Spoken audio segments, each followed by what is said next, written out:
आस्था study classes में आप सभी का स्वागत है। आज हम लोग कोऑर्डिनेशन कंपाउंड चैप्टर में आए हुए आईआईटी जे एडवांस के प्रॉब्लम को सॉल्व करेंगे। तो यहाँ देखिए, ये आईआईटी जे एडवांस 2014 में पूछा गया प्रश्न है। तो इसमें पूछा गया है कि सूची ए के प्रत्येक उपसंयोजन यौगिक को सूची सेकंड के उपयुक्त विशेषताओं की जोड़ी से सुमेल कीजिए। ठीक, यहाँ पर ईएन दिया गया है, एथिलीन डाइएमीन, और परमाणु संख्या दिया गया है टीआई का 22 और सीआर का 24 दिया गया है, और सीओ अर्थात कोबाल्ट का जो है 27 दिया गया है, और प्लेटिनम का 78 दिया गया है।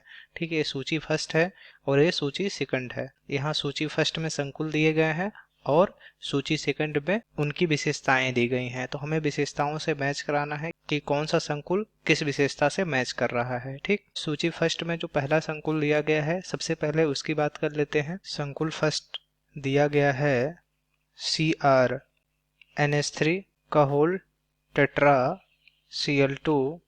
देखो, ए इस तरह से रहेगा और संकुल के बाहर Cl रहेगा। ठीक है, यही है संकुल। अब देखिए, सूची सेकंड में जो है विशेषताएं दी गई हैं कि अनचुंबकीय तथा आयनन समझौता दर्शाता है, प्रचुंबकीय तथा समपक्ष विपक्ष समझौता दर्शाता है, अनचुंबकीय तथा समपक्ष विपक्ष समझौता दर्शाता है, प्रचुंबकीय तथा आयनन समझौता को दर्शाता है। यहाँ पर केवल 4 ही चीजों की बात की गई है कि वह अनचुंबकीय होगा, कि प्रचुंबकीय होगा, कि उसमें आयनन समझौता प्रदर्शित होगा, या फिर समपक्ष विपक्ष समझौता प्रदर्शित होगा। समपक्ष विपक्ष समझौता को हम लोग ज्यामितीय समझौता भी कहते हैं। तो इन 4 टॉपिकों पे हम लोग बात करेंगे। तो सबसे पहले इसमें देखते हैं ये आयनन समझौता प्रदर्शित कर रहा है कि नहीं कर रहा है। तो देखिए, ये जो संकुल दिया गया है इसमें ये उदासीन लिगेंड है और Cl जो है रेडायनिक लिगेंड है और Cl जो है रेडायन है। तो आयनन समझौता प्रदर्शित करने के लिए क्या होना चाहिए? आयनन समझौता प्रदर्शित करने के लिए जो है संकुल के बाहर और संकुल के अंदर उपस्थित आयनों का एक्सचेंज होता है, अदला बदली होता है। तो अब देखिए, संकुल के बाहर Cl रेड आयन है और संकुल के अंदर यहाँ 2 Cl रेड आयन होंगे, और ये तो उदासीन है, इस पर कोई भी प्रकार का आवेश नहीं होगा। तो यहाँ आयनों का एक्सचेंज होगा।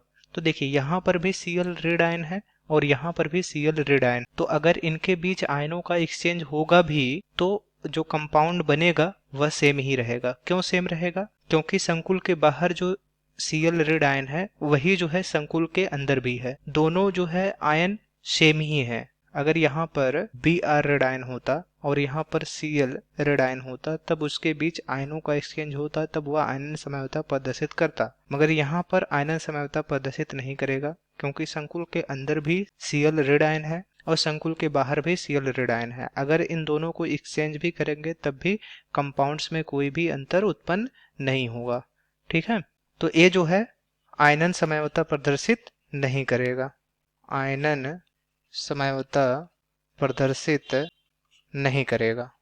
क्यों नहीं करेगा? क्योंकि संकुल के अंदर और संकुल के बाहर दोनों में ही Cl रेड आयन उपस्थित है, और अगर आयनों का एक्सचेंज भी होगा तो संकुल वही रह जाएगा। तो इसलिए यह आयनन समझौता प्रदर्शित नहीं करेगा। अब अगर इसको देखिए, इस तरह से लिखेंगे Cr NH3 का होल टेट्रा Cl2 धन Cl रेड आयन, इसको तोड़ेंगे तो ये कुछ इस तरह से आ जाएगा। तो यहाँ इस पर एक रेड आयन है तो इस पूरे संकुल पे एक धन आयन हो जाएगा। और ए संकुल अगर इसको यम मान लिया जाए, केंद्रीय धातु परमाणु को यम मान लिया जाए, NH3 को ए और Cl को बी मान लिया जाए, तब यह यम A4B2 पूरे संकुल पर एक धन आयन, इस तरह का संकुल बन जाएगा। ठीक, आयनन समझौता की बात हो गई। अब ज्यामितीय समझौता हमें निकालना है कि ज्यामितीय समझौता प्रदर्शित करेगा कि नहीं, उसको भी चेक करना है। तो सबसे पहले हम लोग कुछ इंपॉर्टेंट पॉइंट नोट कर लेते हैं। इंपॉर्टेंट पॉइंट, आइए देखते हैं कौन कौन से संकुल हैं जो ज्यामितीय समझौता प्रदर्शित करते हैं। तो देखिए, यम A4B2 यन धन आयन या फिर ऋण आयन, यम A3B3 यन धन आयन ऋण आयन, यम A4BC यन धन आयन या फिर ऋण आयन। इस प्रकार के जो संकुल होंगे ये सभी 2 ज्यामितीय समझौता प्रदर्शित करते हैं। 2 ज्यामितीय समझौता प्रदर्शित करते हैं। ठीक है, और दूसरा जो इम्पोर्टेंट पॉइंट है वह है कि यम AABC यन धन आयन या फिर ऋण आयन, यम A6 यन धन आयन या फिर ऋण आयन, यम A5 B यन धन आयन या फिर ऋण आयन, व यम AB5 यन धन आयन या फिर ऋण आयन प्रकार के संकुल ज्यामितीय समझौता प्रदर्शित नहीं करते हैं। ये सभी ज्यामितीय समझौता प्रदर्शित नहीं करते हैं। ठीक है, तो अगर यम A4 B2 यन धन आयन या फिर ऋण आयन, यम A3 B3 या फिर यम A4 BC यन धन आयन या फिर ऋण आयन प्रकार के संकुल होंगे तो दो ज्यामितीय समझौता प्रदर्शित करेंगे। और अगर यम AA BC, AA जो है सममित द्विदंतुर लिगेंड है, द्विदंतुर लिगेंड है, और A B और C जो है वो सभी एक दंतुर लिगेंड है। तो अगर इस तरह का संकुल होगा और अगर इस तरह का संकुल होगा और इस तरह का संकुल होगा और यम A B5 यन धन आयन या फिर ऋण आयन प्रकार के संकुल होंगे तो ये सभी ज्यामितीय समझौता प्रदर्शित नहीं करेंगे। ठीक है, तो हम अपने यौगिक पे आते हैं। तो हमारा जो कंपाउंड्स बन रहा है वह यम A4 B2 धन आयन है। ठीक है, तो यह जो है ज्यामितीय समझौता प्रदर्शित करेगा। देखिए इस टाइप से मैच कर रहा है ना ये वाला, तो यह ज्यामितीय समझौता प्रदर्शित करेगा। और कितनी ज्यामितीय समझौता प्रदर्शित करेगा? दो ज्यामितीय समझौता प्रदर्शित करेगा, दो ज्यामितीय समझौता प्रदर्शित करेगा। ठीक है, अब जो है जो ये संकुल प्राप्त हो रहा है CrNH3 का होल टेट्रा Cl2, इस पर एक धन आयन ए जो पूरा संकुल प्राप्त हुआ है इसको यहाँ लिख लेते हैं। इसमें देखिए Cr केंद्रीय धातु परमाणु है, तो सबसे पहले इसकी ऑक्सीकरण अवस्था को निकालते हैं। तो माना Cr की ऑक्सीकरण अवस्था यक्स है, तब यक्स धन 4 गुणे NH3 की ऑक्सीकरण संख्या धन 2 गुणे Cl की ऑक्सीकरण संख्या बराबर, अब चूंकि यहाँ देखिए पूरे संकुल पे एक धन आयन लगा हुआ है तो यहाँ धन 1 हो जाएगा, या फिर ये हो जाएगा यक्स धन 4 गुणे NH3 उदासीन लिगेंड होता है, इस पर किसी भी प्रकार का आवेश नहीं पाया जाता है, इसलिए इसकी ऑक्सीकरण संख्या 0 होगी। धन 2 गुणे Cl जो है इस पर एक ऋण आयन होता है, इसलिए इसकी ऑक्सीकरण अवस्था ऋण 1 होगी, बराबर धन 1, या फिर यक्स ऋण 2 बराबर धन 1, या यक्स बराबर धन 1 धन 2, या यक्स बराबर धन 3 आ जाएगा। तो ऑक्सीकरण अवस्था इसकी यक्स बराबर धन 3 निकल गया। अब इसका इलेक्ट्रॉनिक विन्यास कर लेंगे तो Cr जिसका परमाणु क्रमांक 24 होता है का इलेक्ट्रॉनिक विन्यास यह होगा आर्गन 3D 4s और 4p। यह 18 इलेक्ट्रॉनों को एक साथ व्यक्त कर दिया, 2 इलेक्ट्रॉन इसमें भर दिए तो 20 हो गया और बाकी बचे 4 इलेक्ट्रॉन इसमें भर दिए। मगर देखिए यह अपवाद में आता है। ठीक, यहाँ जो है चूंकि डी कक्षक जो है अर्धभरी अवस्था में अधिक स्थायी होते हैं, इसलिए यहाँ पर 3D5 होगा और यहाँ 4s1 होगा और इसमें 4p में कोई भी इलेक्ट्रॉन नहीं होंगे। ठीक है, तो ये अपवाद में आता है, तो इसका इलेक्ट्रॉनिक विन्यास इस तरह से होगा। अब देखिए Cr की ऑक्सीकरण अवस्था धन 3 है, तो Cr धन 3 का इलेक्ट्रॉनिक विन्यास कर लेंगे। इलेक्ट्रॉनिक विन्यास तो ये होगा आर्गन, यहाँ से एक इलेक्ट्रॉन निकल जाएगा, 2 इलेक्ट्रॉन इसमें से निकल जाएंगे, तो ये हो जाएगा 3D3, 4s में कोई भी इलेक्ट्रॉन नहीं, 4p में कोई भी इलेक्ट्रॉन नहीं है। अब इसको जो है कक्षकों में भर लेते हैं। तो देखिए ये 3D है, इसमें 5 कक्षक होंगे, और ये 4s है, इसमें एक ही कक्षक होंगे, और 4p में 3 कक्षक होंगे। तो इलेक्ट्रॉनों को भरते हैं। 3D में 3 इलेक्ट्रॉन है, तो 1 2 और 3 इलेक्ट्रॉनों को इसमें भर दिए। ठीक, इसमें कोई इलेक्ट्रॉन नहीं है, इसमें भी कोई इलेक्ट्रॉन नहीं है। अब देखिए यहाँ एक अपवाद और आता है कि D3 अभिविन्यास के मामले में इलेक्ट्रॉनों का युग्मन नहीं होता है, चाहे लिगेंड प्रबल हो या फिर दुर्बल। ठीक है, तो ये अपवाद में आता है कि अगर D3 विन्यास है तो D3 अभिविन्यास के मामले में इलेक्ट्रॉनों का युग्मन नहीं होता है, चाहे लिगेंड प्रबल हो या फिर दुर्बल हो। ठीक, तो ए जो होगा इसको यहाँ पर बना लेते हैं।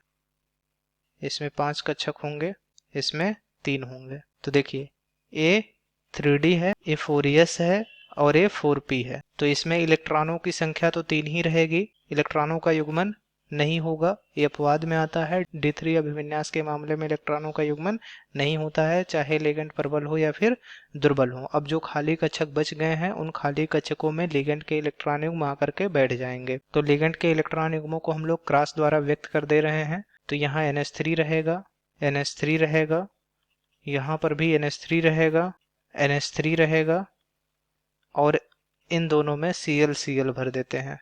अब देखिए यहाँ पर जो लिगेंड है वह 2 D कक्षक ले रहे हैं, एक S कक्षक ले रहे हैं और 3 P कक्षक ले रहे हैं। तो इसका संकरण D2sp3 होगा।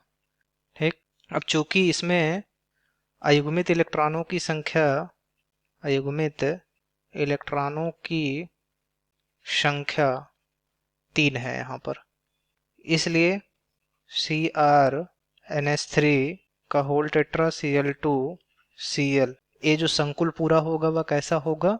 अनचुंबकीय होगा। ठीक है, तो ये जो संकुल है पूरा, इसमें अयुग्मित इलेक्ट्रॉनों की संख्या 3 है, इसलिए यह कैसा होगा? अनचुंबकीय होगा। और यह संकुल जो है 2 ज्यामितीय समझौता भी प्रदर्शित करेगा। ठीक, यहाँ आंसर कर देते हैं। संकुल ए जो है वह कौन सा गुण प्रदर्शित करेगा? संकुल ए जो है अनचुंबकीय है और ज्यामितीय समझौता भी प्रदर्शित कर रहा है। ज्यामितीय समझौता में होता है समपक्ष और विपक्ष समझौता, तो अनचुंबकीय भी है और समपक्ष विपक्ष समझौता भी प्रदर्शित कर रहा है। तो गुणों में देखते हैं कौन से गुण से मैच करता है। तो आर वाला जो गुण है देखिए वह अनचुंबकीय भी है और समपक्ष विपक्ष समझौता भी दर्शाता है। तो संकुल ए जो है वह सूची सेकंड के आर वाले गुण से मैच कर रहा है। ठीक, अब बी की बात करते हैं। बी किस पे जाएगा? तो बी दिया गया है TiH2O5Cl NO3 दिया गया है। तो अब इसकी बात करते हैं।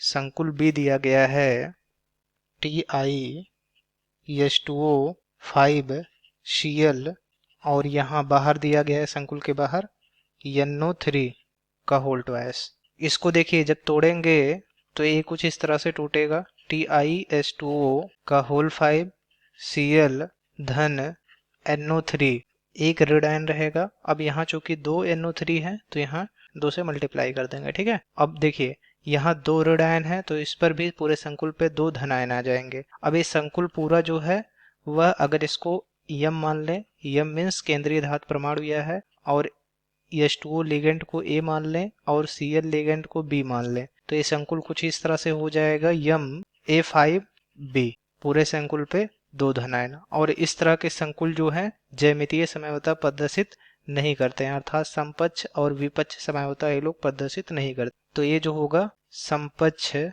विपक्ष समझौता प्रदर्शित नहीं करता है। ठीक है, तो इस प्रकार के संकुल समपक्ष विपक्ष समझौता प्रदर्शित नहीं करते हैं। अब देखिए H2O जो है उदासीन लिगेंड है, इस पर कोई भी आवेश नहीं पाया जाता है। और Cl जो है वह ऋणायनिक लिगेंड है, इस पर आवेश पाया जाता है। और NO3 जो है वह ऋणायन है और Ab जो है Cl ऋणायन देता है और NO3 एक ऋणायन देता है। अब यहाँ पर देखिए संकुल के अंदर एक ऋणायन है और संकुल के बाहर भी ऋणायन है, तो यहाँ ऋणायनों का अदला बदली हो सकता है, अर्थात एक्सचेंज हो सकता है। ये NO3 जो है संकुल के अंदर जा सकता है और संकुल के अंदर उपस्थित जो ऋणायन है वह बाहर आ सकता है। यह आयनन समझौता प्रदर्शित करेगा और आयनन समझौता कुछ इस तरह से होगी। TiS2O, यहाँ देखिए Cl बाहर चला गया और एक NO3 अंदर चला आया, तब यह हो जाएगा NO3, एक NO3 अंदर आ गया, अब बाहर जो है NO3 Cl आ जाएंगे। तो ये जो पूरा संकुल है वह कुछ इस तरह से आयनन समझौता को प्रदर्शित करेगा।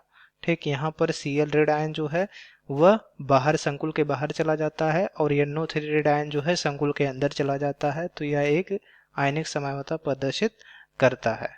तो ये जो होगा आयनन समझौता प्रदर्शित करेगा। ठीक है, तो ये जो है आयनन समझौता प्रदर्शित करेगा। समपक्ष विपक्ष समझौता प्रदर्शित नहीं करेगा। ठीक है। अब ये जो संकुल है इसको कुछ इस तरह से लिख लेते हैं यहाँ पर, TiH2O का होल पेंटा Cl पूरे संकुल पे 2 धनायन। ठीक। यहाँ पर Ti जो है केंद्रीय धातु परमाणु है, तो मान लेते हैं Ti की ऑक्सीकरण अवस्था यक्स है। तब यक्स धन 5 गुणे H2O की ऑक्सीकरण संख्या 0 होगी। क्यों? क्योंकि यह एक उदासीन लिगेंड है, इस पर कोई भी आवेश नहीं पाया जाता है, इसलिए इसकी ऑक्सीकरण अवस्था 0 होगी। और Cl की ऑक्सीकरण अवस्था ऋण 1 होगी, क्योंकि यह एक ऋण आयन देता है। और बराबर धन 2 होगा। धन 2 क्यों होगा? क्योंकि पूरे संकुल पे 2 धनावेश लगे हुए हैं। तो ये हो जाएगा यक्स ऋण 1 बराबर धन 2, या यक्स बराबर धन 3 होगा। तो यहाँ पर Ti की ऑक्सीकरण अवस्था धन 3 आ गई। अब Ti का इलेक्ट्रॉनिक विन्यास कर लेंगे, तो Ti जिसका परमाणु क्रमांक 22 होता है का इलेक्ट्रॉनिक विन्यास, तो इसका इलेक्ट्रॉनिक विन्यास, तो ये आर्गन 18 इलेक्ट्रॉनों को व्यक्त करता है, 3d 4s 4p। तो यहाँ 2 इलेक्ट्रॉन, तो ये 20 हो गए, बाकी बचे 2 इलेक्ट्रॉन इसमें भर दिए, तो ये पूरा 22 हो गए, और 4p में कोई इलेक्ट्रॉन नहीं होंगे। अब Ti धन 3 का इलेक्ट्रॉनिक विन्यास कर लेंगे, इलेक्ट्रॉनिक विन्यास, तो ये हो जाएगा आर्गन 3d।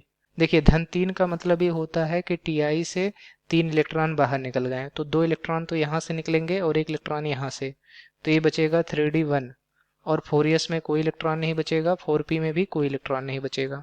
ठीक है। अब जो है इसको कक्षकों में भर लेते हैं।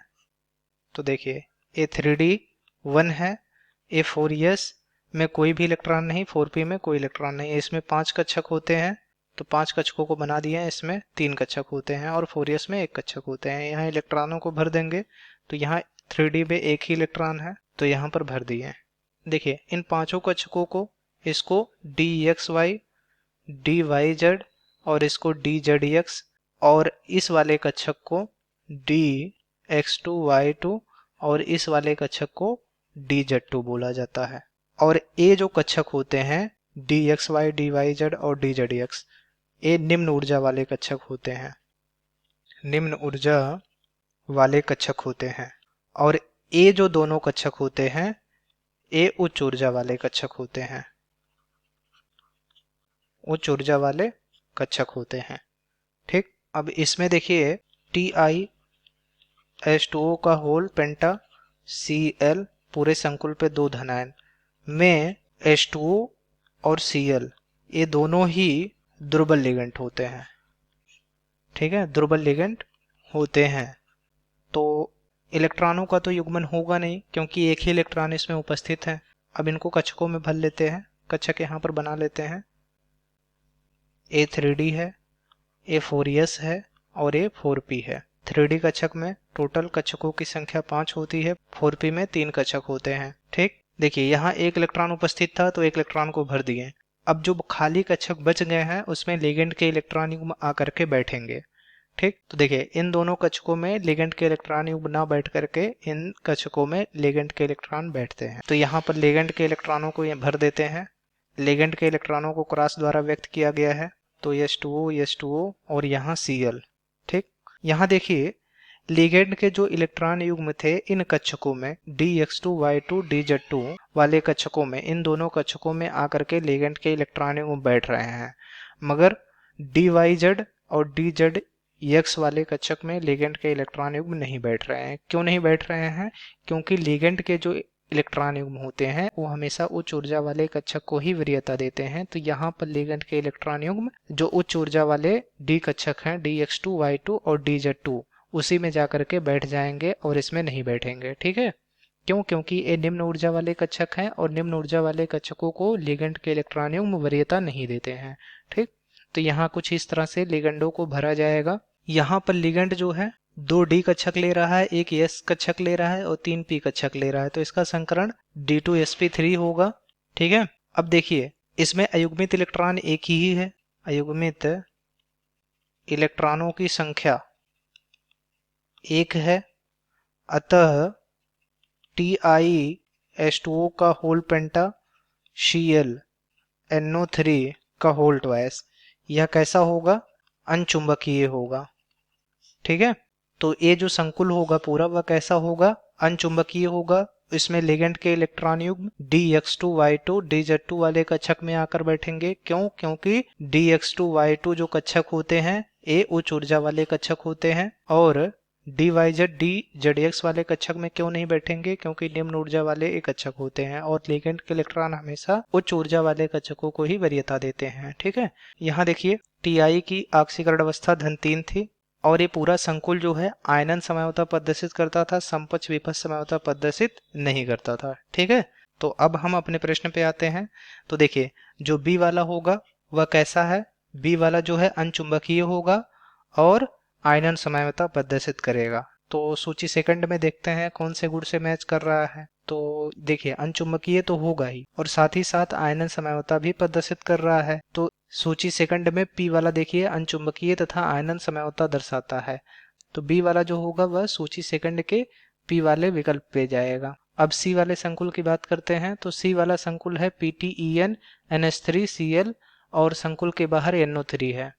ठीक है, तो देखते हैं सी नंबर PTEN NH3Cl और संकुल के बाहर NO3 है। ठीक है, PTEN जब इसको तोड़ेंगे तो ये कुछ इस तरह से होगा PTEN NH3Cl धन NO3 पर एक ऋण आयन। अब यहाँ पर एक ऋण आयन है तो पूरे संकुल पर एक धन आयन होगा। ठीक है, यहाँ EN जो है द्विधंतुर लिगेंड है। कैसा लिगेंड है? द्विधंतुर लिगेंड है। और यह जो है EN जो होता है वह सममित द्विधंतुर लिगेंड होता है। कैसा लिगेंड होता है? सममित द्विधंतुर लिगेंड होता है।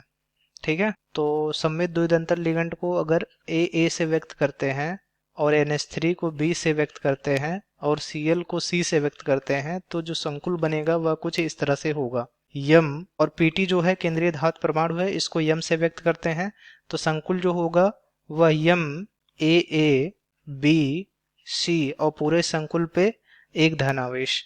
ठीक है, तो इस तरह का संकुल ये बनेगा। और हम लोग जानते हैं कि इस तरह का जो स्पीसीज होता है या संकुल होता है वह ज्यामितीय समझौता को प्रदर्शित नहीं करता है। ज्यामितीय या फिर इसको कहें समपक्ष विपक्ष समझौता प्रदर्शित नहीं करता है। ठीक है, तो इस तरह के जो संकुल होते हैं वह ज्यामितीय समझौता को प्रदर्शित नहीं करते हैं। जो इस टाइप के संकुल होते हैं हम पहले ही पढ़ चुके हैं। अब इसमें देखिए EN और NH3 ये दोनों ही उदासीन लिगेंड होते हैं, इन पर कोई भी आवेश नहीं होता है। और Cl जो है रेडायनिक लिगेंड होता है, और NO3 जो होता है वह रेडायन होता है। अब संकुल के अंदर Cl ऋण आयन है और संकुल के बाहर NO3 ऋण आयन है। संकुल के अंदर और संकुल के बाहर दोनों भिन्न भिन्न ऋण आयन है, तो इनके बीच आयनों की अदला बदली हो सकती है या आयनों का एक्सचेंज हो सकता है।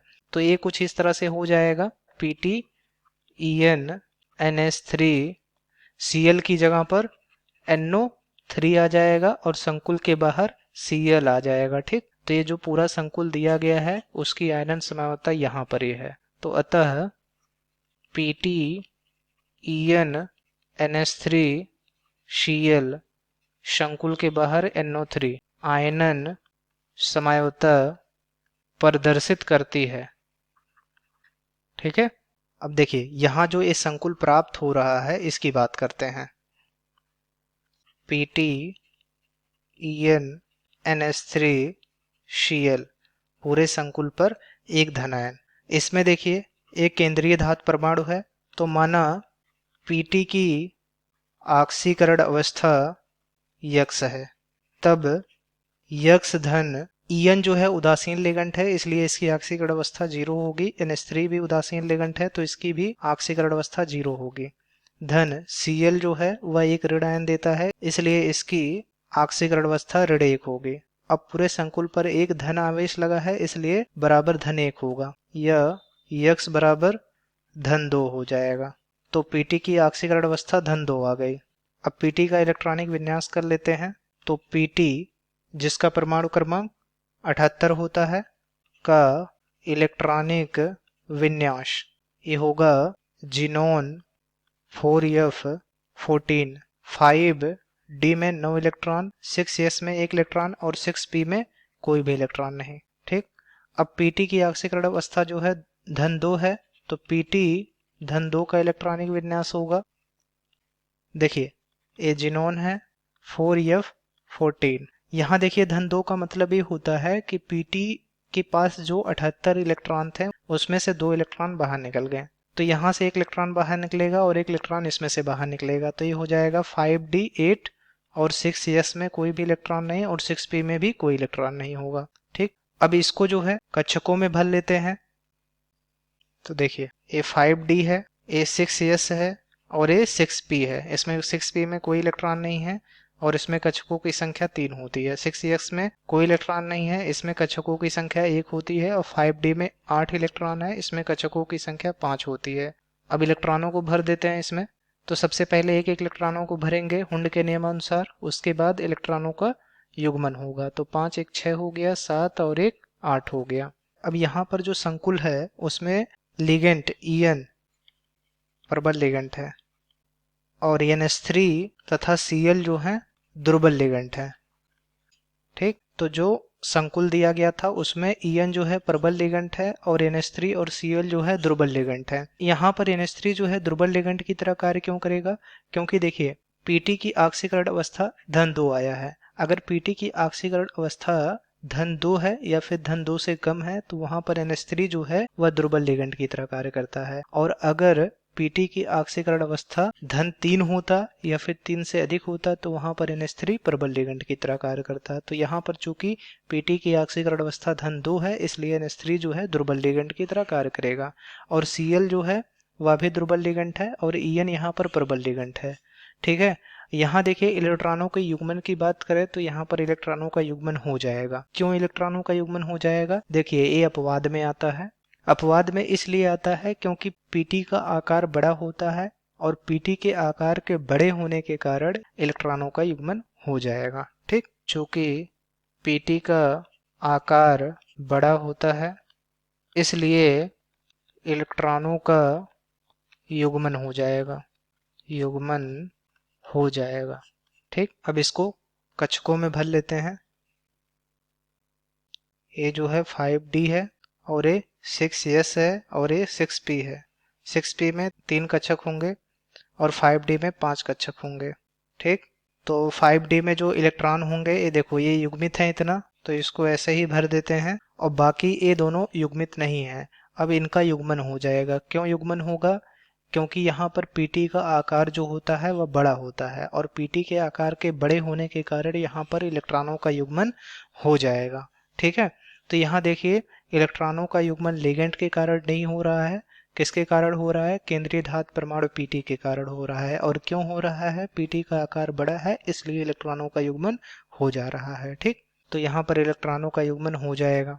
अब जो खाली कक्षक बच रहे हैं उन खाली कक्षकों में लिगेंड के इलेक्ट्रॉन युग्म आकर के बैठ जाएंगे। तो लिगेंड के इलेक्ट्रॉन युग्मों को हम लोग क्रॉस द्वारा व्यक्त कर दिए हैं यहाँ पर। तो देखिए En जो है द्विदंतुल लिगेंड है, यह 2 जगहों से इलेक्ट्रॉन युग्म प्रदान करेगा इसलिए यह 2 कक्षक लेगा। तो यहाँ ये दोनों कक्षक जो है En के लिए है और बाकी जो 2 कक्षक हैं उसमें NH3 रहेगा एक में और एक में Cl रहेगा। ठीक, अब यहाँ पर देखिए लिगेंड जो है एक D कक्षक ले रहा है और एक S कक्षक ले रहा है और 2 p कक्षक ले रहा है, तो इसका संकरण sp2 होगा।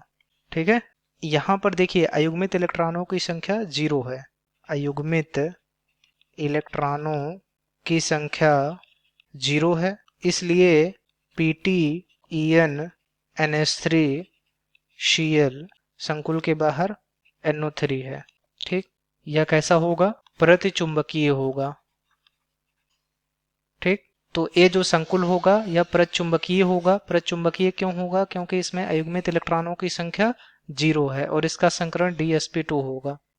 और ये जो संकुल है यह आयनन समझौता को प्रदर्शित करता है। यहाँ देखिए उदासीन लिगेंड है और ये रेडायनिक लिगेंड है और ये रेडायन है, तो ये जो है इस तरह का आयनन समझौता को प्रदर्शित कर रहा है। ठीक है, और ये संकुल जो है देखिए कुछ इस तरह से बन रहा है MAABC पूरे संकुल पे धन आयन। अब इस टाइप के जो संकुल होते हैं वो ज्यामितीय समझौता या फिर उसे कहें समपक्ष या विपक्ष समझौता प्रदर्शित नहीं करते हैं। ठीक है, तो इस टाइप का जो संकुल होगा वह ज्यामितीय समझौता को प्रदर्शित नहीं करेगा, केवल आयनन समझौता को ही प्रदर्शित करेगा। ठीक है, तो ये सी नंबर का जो संकुल है वो कैसा है, परचुंबकीय है और आयनन समझौता को प्रदर्शित कर रहा है। अब हम सूची सेकंड में देखते हैं। तो सूची सेकंड में प्रचुंबकीय तथा समपक्ष विपक्ष समझौता दर्शाता है, तो ये नहीं होगा। और यस नंबर दिया गया है प्रचुंबकीय तथा आयनन समझौता को दर्शाता है, तो हाँ ए वाला सही होगा, प्रचुंबकीय तथा आयनन समझौता को दर्शा रहा है। ठीक है, सी वाला जो होगा वह किस पे जाएगा, यस पे जाएगा, प्रचुंबकीय तथा आयनन समझौता दर्शाता है। अब डी की बात कर लेते हैं। जो डी संकुल दिया गया है CO NH3 का होल टेट्रा NO3 का होल ट्वाइस NO3, इसकी बात करते हैं। तो देखिए डी नंबर दिया गया है CO NH3 का होल टेट्रा NO3 का होल ट्वाइस NO3। अब इसको अगर तोड़ेंगे तो कुछ इस तरह से आ जाएगा, CO NH3 का होल टेट्रा NO3 का होल ट्वाइस धन NO3 जो है एक ऋण आयन देता है, तो पूरे संकुल पर एक धन आयन आ जाएगा। अब अगर इसको यम मान लें, NH3 जो है जो कि एक धनतुल्य लिगेंड है, इसको ए मान लें, NO3 को बी मान लें, ए भी एक धनतुल्य लिगेंड है, तब ये पूरा संकुल कुछ इस तरह से हो जाएगा, यम A4B2 पूरे संकुल पे धन आयन। और इस टाइप का जो संकुल होता है वह ज्यामितीय समझौता को प्रदर्शित करता है, जो कि हम लोग पहले ही देख चुके हैं। ठीक है, तो ये संकुल क्या होगा, समपक्ष विपक्ष या कहें ज्यामितीय समझौता प्रदर्शित करेगा। ठीक है, तो ये पूरा संकुल जो है समपक्ष विपक्ष समझौता को प्रदर्शित करेगा। अब देखिए NH3 जो है उदासीन लिगेंड होता है, NO3 जो है वह एक ऋण आयन देता है, और यहाँ NO3 वह भी एक ऋण आयन देगा। यहाँ पर देखिए संकुल के अंदर और संकुल के बाहर दोनों जगहों पर NO3 है, तो अगर आयनों का एक्सचेंज भी करेंगे, इस NO3 को इस संकुल में लाएंगे और इस NO3 को यहाँ पर लाएंगे, तब भी जो है संकुल में कोई भी परिवर्तन नहीं होगा, अतः यह आयनन समझौता को प्रदर्शित नहीं करेगा। ठीक, क्यों नहीं प्रदर्शित करेगा, क्योंकि आयनों का एक्सचेंज करने के बाद भी पूरे संकुल में कोई भी परिवर्तन नहीं होगा। ठीक, इस NO3 को अगर यहाँ लाते हैं तब भी कोई फर्क नहीं पड़ेगा, और इस NO3 को यहाँ लाएंगे तब भी कोई फर्क नहीं पड़ेगा। क्यों, क्योंकि दोनों ही सेम है, दोनों ही NO3 है। ठीक, तो यहाँ आयनों का एक्सचेंज करने पर भी यह संकुल परिवर्तित नहीं हो रहा है, इसलिए यह आयनन समझौता को प्रदर्शित नहीं करेगा।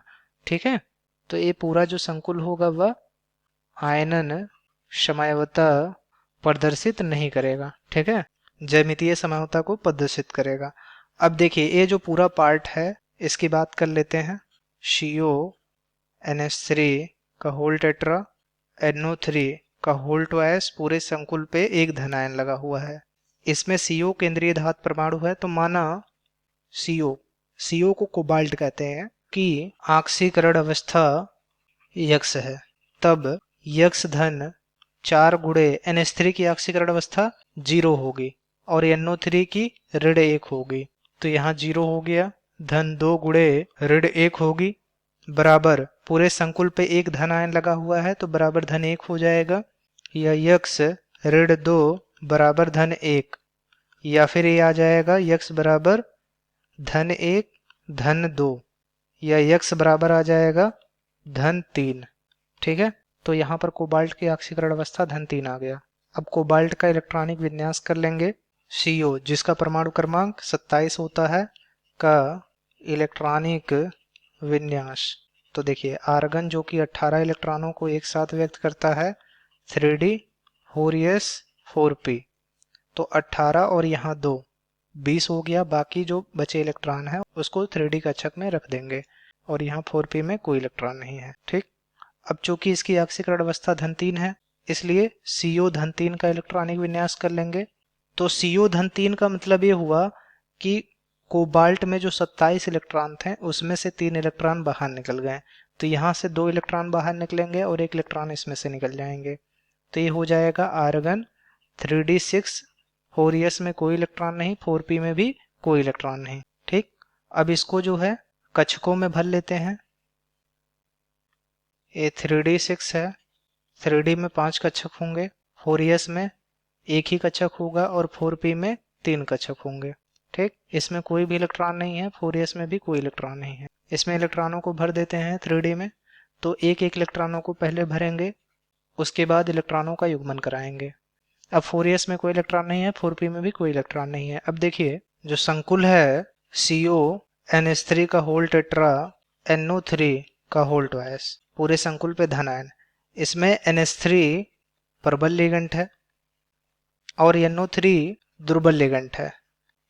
ठीक है, तो इसमें NH3 जो है प्रबल लिगेंड है और NO3 जो है दुर्बल लिगेंड है। NO3 दुर्बल लिगेंड क्यों होता है? क्योंकि इसमें दाता परमाणु ऑक्सीजन होता है और ऑक्सीजन दाता परमाणु वाले जो लिगेंड होते हैं वो दुर्बल लिगेंड की श्रेणी में आते हैं। ठीक, अब देखिए यहाँ पर प्रबल लिगेंड की संख्या अधिक है, इसलिए इलेक्ट्रॉनों का युग्मन यहाँ पर हो जाएगा।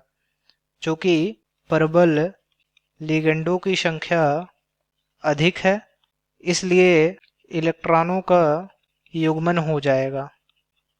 ठीक है, तो यहाँ पर प्रबल लिगेंडों की संख्या 4 है और दुर्बल लिगेंडों की संख्या 2 है, तो प्रबल लिगेंडों की संख्या अधिक होने के कारण इलेक्ट्रॉनों का युग्मन हो जाएगा। तो देखिए यहाँ का इलेक्ट्रॉन इसमें चला जाएगा और यहाँ का इलेक्ट्रॉन इसमें चला जाएगा। तो अब जो है कक्षक बना लेते हैं। ये 3D कक्षक है जिसमें कक्षकों की संख्या 5 होती है और ये 4S है और ये 4P है। 4P में कक्षकों की संख्या 3 होती है। ठीक, तो अब देखिए ए जो वाला जो है युग्मित था और बाकी जो है ए वाला इलेक्ट्रॉन इसमें शिफ्ट हो जाएगा और ए वाला इलेक्ट्रॉन इसमें शिफ्ट हो जाएगा, तो इनका युग्मन हो जाएगा। अब बाकी जो खाली कक्षक बचे हुए हैं इसमें लिगेंड के इलेक्ट्रॉन युग्म आकर के बैठ जाएंगे, तो लिगेंड के इलेक्ट्रॉन युग्मों को हम लोग क्रॉस द्वारा व्यक्त किए हुए हैं। ठीक, तो यहाँ NH3 NH3 NH3 और यहाँ पर भी NH3 और यहाँ NO3 और यहाँ पर NO3 आ जाएगा। ठीक, तो यहाँ लिगेंड जो है 2 D कक्षक ले रहे हैं, 1 S कक्षक ले रहे हैं और 3 P कक्षक ले रहे हैं, तो इसका संकरण D2sp3 होगा। ठीक है, तो इसका संकरण D2sp3 होगा। अब इसमें अयुग्मित इलेक्ट्रॉनों की संख्या 0 है, इसलिए CONH3 का होल टेट्रा NO3 का होल ट्वाइस NO3 यह कैसा होगा? प्रतिचुंबकीय होगा। कैसा होगा? प्रतिचुंबकीय होगा। ठीक है, अब चूंकि इसमें देखिए अयुग्मित इलेक्ट्रॉनों की संख्या 0 है, इसलिए ये पूरा जो संकुल है वह कैसा होगा? प्रतिचुंबकीय होगा। ठीक, और यहाँ पर इलेक्ट्रॉनों का युग्मन क्यों हुआ है? क्योंकि प्रबल लिगेंडों की संख्या अधिक थी, इसलिए इसमें इलेक्ट्रॉनों का युग्मन हो गया है। यहाँ पर NH3 जो है वह प्रबल लिगेंड की तरह कार्य कर रहा है। प्रबल लिगेंड की तरह क्यों कार्य करेगा? क्योंकि जो कोबाल्ट है उसकी ऑक्सीकरण अवस्था धन 3 है और अगर ऑक्सीकरण अवस्था धन 3 है या फिर 3 से अधिक है तो उस स्थिति में NH3 जो है प्रबल लिगेंड की तरह कार्य करता है। अगर कोबाल्ट की ऑक्सीकरण अवस्था धन 2 होता है या फिर धन 2 से कम होता है तो उस अवस्था में NH3 जो है दुर्बल लिगेंड की तरह कार्य करता है। और यहाँ NO3 दुर्बल लिगेंड की तरह कार्य क्यों कर रहा है? क्योंकि इसमें ऑक्सीजन जो है दाता परमाणु उपस्थित है और जिस लिगेंड में ऑक्सीजन जो है दाता परमाणु के रूप में उपस्थित रहता है वह लिगेंड जो है दुर्बल लिगेंड की तरह कार्य करता है। ठीक, तो ये जो संकुल पूरा है आयनन समझौता प्रदर्शित नहीं करेगा, समपक्ष विपक्ष समझौता को प्रदर्शित करेगा, क्योंकि ये जो पूरा संकुल है वह इस तरह का संकुल से मैच करता है। MA4B2 इस तरह के संकुल से मैच कर रहा है और MA4B2 संकुल जो होते हैं वो ज्यामितीय समझौता को प्रदर्शित करते हैं। ठीक, इसलिए ये पूरा जो संकुल होगा वह ज्यामितीय समझौता प्रदर्शित करेगा। ठीक है, तो यहाँ पर चौथा वाला जो है CONH3 का होल टेट्रा NO3 का होल ट्वाइस NO3 यह कैसा है? प्रतिचुंबकीय है और ज्यामितीय समझौता को प्रदर्शित कर रहा है। तो सूची सेकंड में देखते हैं कि प्रतिचुंबकीय कहाँ पर है, तो प्रतिचुंबकीय यहाँ पर है तथा समपक्ष विपक्ष समझौता दर्शाता है। ठीक, तो Q वाला ऑप्शन जो हमारा होगा वही सही होगा। तो D वाला जो था वह किस पे जाएगा? Q वाले पे जाएगा। तो A वाला जो संकुल होगा वह किस पे जाएगा? सूची सेकंड के R वाले पर जाएगा। R वाला क्या है? अनचुंबकीय तथा समपक्ष विपक्ष समझौता दर्शाता है। ठीक, तो A वाला जो संकुल होगा वह क्या होगा? अनचुंबकीय होगा तथा समपक्ष विपक्ष समझौता को दर्शाएगा। और B वाला जो संकुल होगा वह किस पे जाएगा? P पर जाएगा। P मीन्स क्या होगा? अनचुंबकीय होगा तथा आयनन समझौता को दर्शाएगा। और सी वाला जो संकुल होगा वह एस पे जाएगा। एस में प्रचुंबकीय होगा तथा आयनन समझौता को दर्शाएगा। और डी वाला जो संकुल होगा वह किस पे जाएगा, क्यू पर जाएगा, प्रचुंबकीय तथा समपक्ष विपक्ष समझौता दर्शाएगा। तो ये पूरा हमारा आंसर हो जाएगा। तो आशा करते हैं आपको ये समझ में आ गया होगा। धन्यवाद।